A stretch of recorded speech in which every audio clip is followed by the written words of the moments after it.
Es increíble que hayan ensayado la vía de Marx fácil 60, 70 países, algunos durante 80 años como la URSS, y que a todos les haya ido no mal lo siguiente. Y sin embargo, ahí están. Es que es una religión, es la religión del no ser.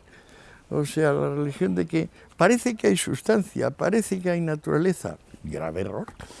No hay nada, es la nada lo que reina. Y dentro de esto, pues si conseguimos robar y matarlo bastante, a lo mejor aparece algo.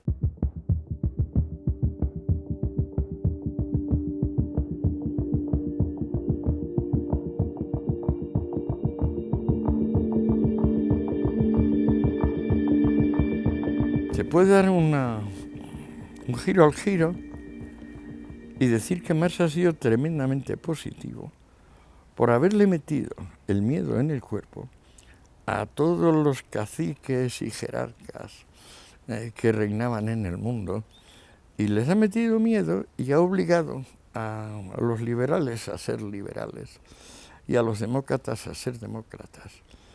Y que en ese sentido su más grande contribución a la historia universal es obligar a las democracias liberales a ser democracias liberales, realmente. Y digamos, dar patadas en el culo a gente como Somoza, Batista, etcétera, etcétera. Otra cosa que, por supuesto, estaba mucho mejor en Cuba con Batista que con la dinastía Castro, pero tampoco está bien Batista o Somoza, que se vayan. El concepto eje del pensamiento de Marx es clase social. Pero tiene tal mala fe que no llama clase social a la clase social. Lo que él llama clase social son castas. Y es lo que acaba de desaparecer desde el Renacimiento. Es decir, en vez de haber la inmovilidad de la cuna, donde tú si nacías villano, te morías villano, y si nacías noble, morías noble, eso fue sustituido por la sociedad comercial. O sea, la obra de la burguesía fue crear clases sociales móviles, donde la suerte y el mérito influyen. Porque naturalmente en las castas olvídate de la suerte y olvídate del mérito.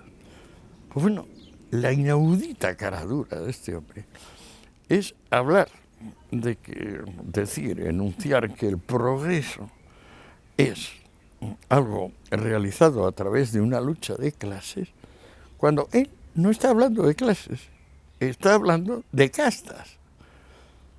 Ese equívoco, es un equívoco burdo, no lo ha denunciado todavía nadie, ni en enseñanza secundaria ni en enseñanza universitaria, que yo sepa.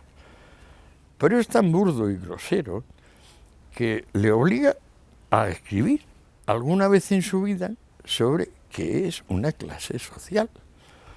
Y es verdad, ¿y cuándo lo hace? ¿A qué casualidad? El día antes de morirse. ¿Y qué notas toma? En un cuadernito nuevo que disponemos, toma como 15 líneas, donde ya para troncharnos más, lo que dice es que si se considera que el origen de la clase social es la forma de ingreso, no podemos mantenerlo, porque en realidad hay tantas formas de ingreso que son una miríada, dice. Bueno, esas 15 líneas, como no sabe qué hacer con ellas Engels, las mete como capítulo 52 del volumen 3 del Capital. Estas 15 líneas, donde Marx se desdice de que hubiera dos grandes clases, la burguesía y el proletariado, diciendo que son una miríada por la fuente de ingresos, esto que te digo es todo lo que ha dicho Karl Marx sobre las clases sociales. Pero el segundo concepto es la plusvalía, es decir, que se puede cuantificar la proporción que el interés del dinero, a través de préstamos, y la participación del empresario supone de robo de trabajo. Ya Bernstein, que era el secretario de Engels, le dijo a Engels, poco después de morir Marx, esto no es cuantificable ni es siquiera un concepto. Esto no existe. O sea, Marx lo ha intentado poner en el tomo 1 dentro de la álgebra del capital, que se llama, Lo ha intentado cuantificar de manera que se puede dividir, restar, multiplicar, pero no es cierto, porque no se puede cuantificar en ningún caso. Y tampoco se ha podido cuantificar desde el 67, si no recuerdo mal, que se publicó El Capital, 1877, hasta el día de hoy. Es decir, es un pseudoconcepto, no existe. La proporción que según Marx le quita el capital al obrero no es un número. No es un número. Es decir, no tiene perfiles cuantitativos. No lo vas a encontrar ni en Marx ni en ningún otro. Es gracioso. Es francamente gracioso. Y esto es lo científico de Karl Marx. Marx es un impostor completo en todos los casos y ¿Viviendo en Londres? un farsante, un hombre que ha vivido siempre de los demás, un hombre que vivía del sablazo. Por ejemplo, con el gran poeta Heine, que era un hombre de posición económica bastante buena, vivió prácticamente en París de lo que le quedaba de la dote de la mujer y luego de los sablazos a Heine. Heine fue el que pagó junto con Lassalle, el creador de la UGT alemana y del SPD, esos son los que pagaron la mudanza de Marx a Londres. Luego le volvió a caer a Marx un buen bocado de dinero porque consiguieron sablear al tío carnal de su mujer, que era ni más ni menos que el señor Philips, el fundador de la Philips, o sea que no son bromas. Pero se metió en una disparatada historia de comprar, no sé, 400 o 700 fusiles, algún cañón y la munición correspondiente, y con eso ya se acabó todo. Pero esto lo sabemos a ciencia cierta, por una carta de su pobre mujer, Jenny von Westphalen. Y le dice, el pobre Karl se limitó a comprar unos fusiles para la insurgencia belga, que luego no acabó de producirse la insurgencia belga. Pero es gracioso que ella dice, mi marido siempre ha estado muy desamparado. Ha ayudado a muchos y luego cuando toca ayudarle a él no le ayudan. Falso. Ha vivido de ella, de su familia, el 90% del tiempo. Luego vivió de Engels, le forzó incluso alguna estafa que lo hubieran podido meter en la cárcel, falsificando un cheque. Y luego, fundamentalmente, su amigo Lupus, que tenía una academia de lenguas, había nacido siervo de la gleba en Silesia, el amigo Wolf, a quien se dedica El Capital. El Capital está dedicado a Wolf, el proletario auténtico y tal, que le dejó, yo no sé si 10.000 libras, que era un capitalón de aquella época. ¿Por qué? Porque el pobre Wolf, aparte de ser revolucionario como Marx, se rompió el espinazo trabajando y con una frugalidad de la que nunca dio muestras Marx. Ten en cuenta que Marx tenía profesores particulares de italiano, de canto, de piano para las niñas.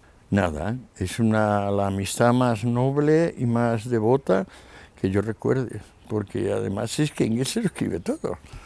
O sea, se lo escribe manualmente porque la letra de Marx es incomprensible y se lo escribe porque Marx no puede escribir conservando el hilo.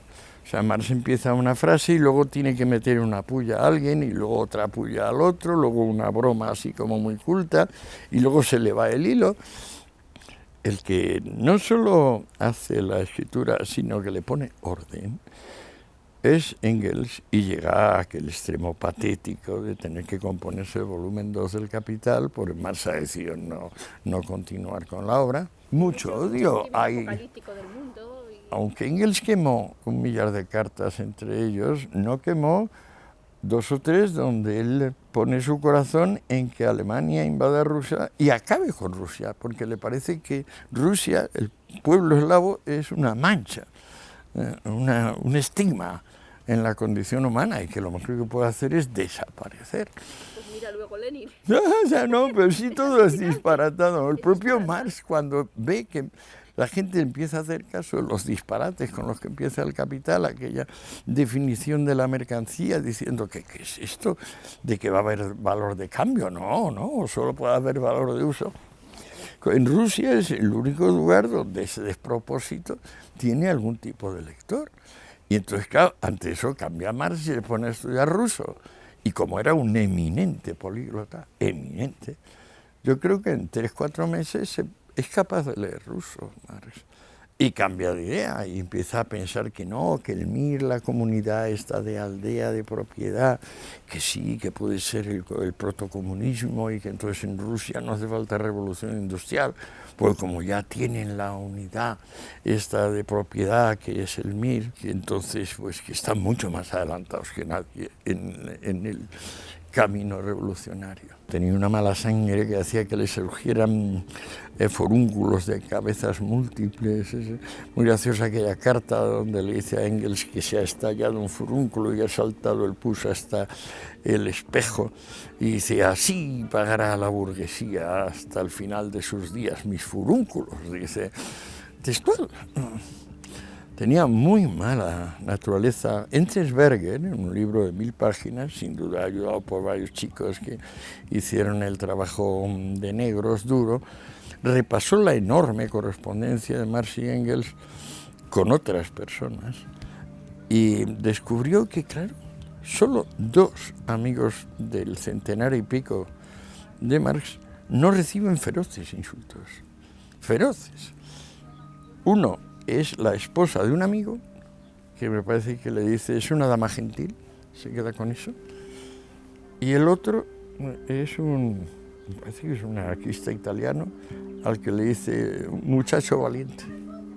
Todos los demás reciben devastadoras sartas de insultos, porque él en ese sentido es un genio como Quevedo o como Aristófanes, es un genio de la invectiva. Y además eso también le interrumpe continuamente cuando escribe, porque no puede evitar que de repente al mencionar a John Stuart Mill dice sí, y entonces menciona un defecto del pie izquierdo. Él vivía envuelto en la nube esa de tabaco y alcohol,